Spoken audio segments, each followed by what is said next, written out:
I attended a conference thanks to the Professional Development Fund in Atlanta about project-based learning, and when I went back I implemented this, and really one of the most powerful experiences I ever had as a teacher came as a result of that. I had a student that I was struggling to reach, and I gave my students a project based on the Middle Ages, and he decided to build a clock. I've never seen such a transformation. He went to this clock shop. There was this elderly gentleman that nobody went to visit, and he went there and worked with him, and he built this clock. He gave this amazing presentation.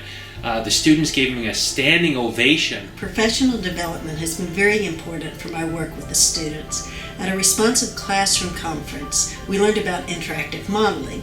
Interactive modeling is when you model skills that you want the students to be able to do. One of the things that I did here in the Learning Center is I taught the students how to use a checklist. This type of strategy is used for students who have a hard time with organization, initiation, planning, problem solving. So I got to go to a responsive classroom leadership conference, and because of this conference I've been able to talk with the advisors at middle school, and I've been able to hold independent meetings with them and really have a roadmap what to do within the advisory program. It's changing how I'm approaching that role within my job too. I was able to hear from at least one student talking about an activity that their advisor did and how she felt so much more connected with her peers because of it. So my professional development last year involves making the student stronger, more confident, and an independent student.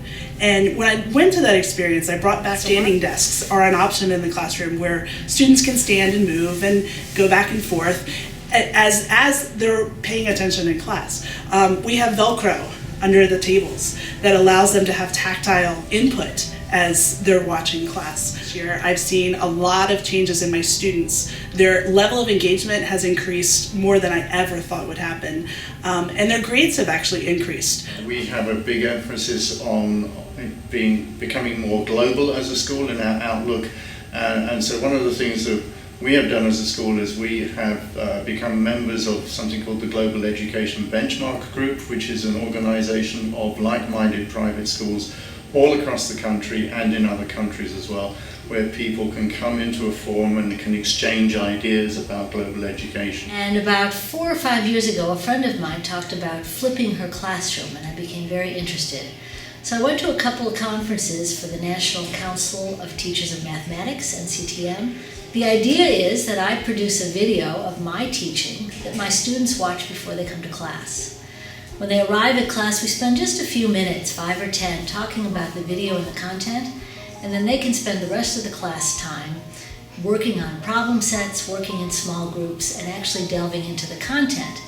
It gives me a great opportunity to go around and talk to the kids one-on-one, to see how they're doing, and for them to ask questions during class time.